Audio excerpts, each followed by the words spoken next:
بسم الله الرحمن الرحيم. الرحمن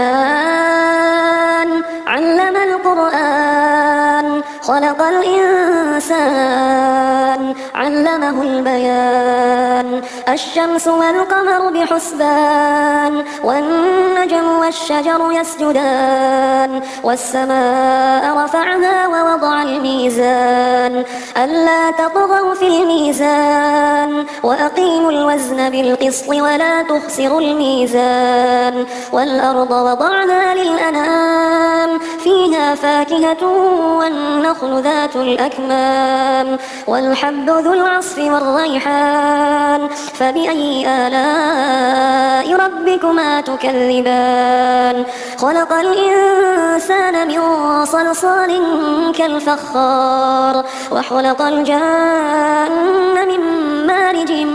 من نار فبأي آلاء ربكما تكذبان رب المشرقين ورب المغربين فبأي آلاء ربكما تكذبان مرج البحرين يلتقيان بينهما برزخ لا يبغيان فبأي آلاء ربكما تكذبان يخرج منهما اللؤلؤ والمرجان فبأي آلاء ربكما تكذبان وله الجوار المنشآت في البحر كالأعلام فبأي آلاء ربكما تكذبان كل من عليها فان ويبقى وجه ربك ذو الجلال والإكرام فبأي آلاء ربكما تكذبان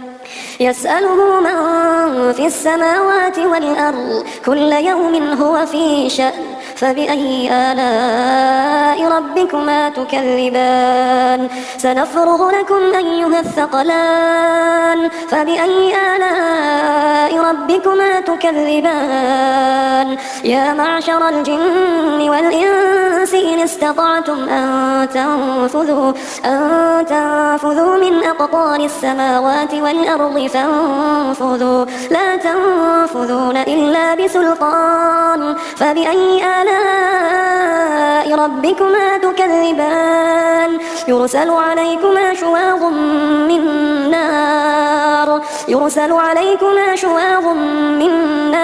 ونحاس فلا تنتصران فبأي آلاء ربكما تكذبان فإذا انشقت السماء فكانت وردة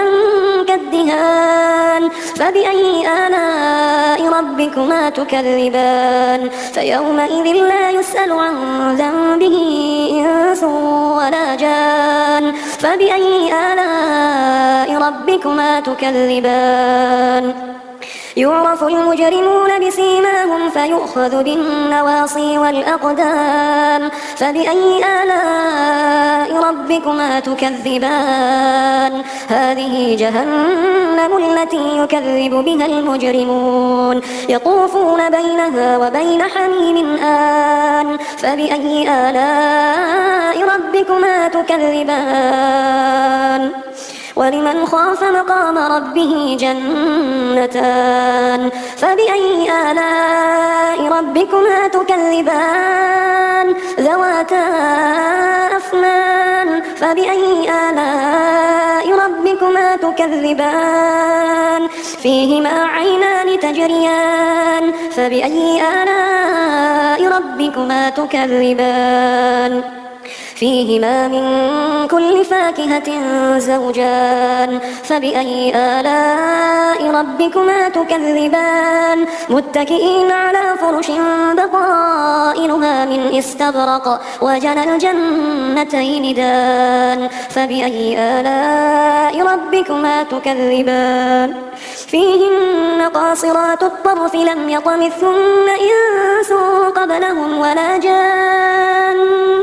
فبأي آلاء ربكما تكذبان كأنهن الياقوت والمرجان فبأي آلاء ربكما تكذبان هل جزاء الإحسان إلا الإحسان فبأي آلاء ربكما تكذبان ومن دونهما جنتان فبأي آلاء ربكما تكذبان مدهامتان فبأي آلاء ربكما تكذبان فيهما عينان نضاختان فبأي آلاء ربكما تكذبان فيهما فاكهة ونخل ورمان فبأي آلاء ربكما تكذبان فيهن خيرات حسان فبأي آلاء ربكما تكذبان حور مقصورات في الخيام فبأي آلاء ربكما تكذبان لم يطمثهن إنس قبلهم ولا جان فبأي آلاء ربكما تكذبان متكئين على رفرف خضر وعبقري حسان فبأي آلاء ربكما تكذبان تبارك اسم ربك ذي الجلال والإكرام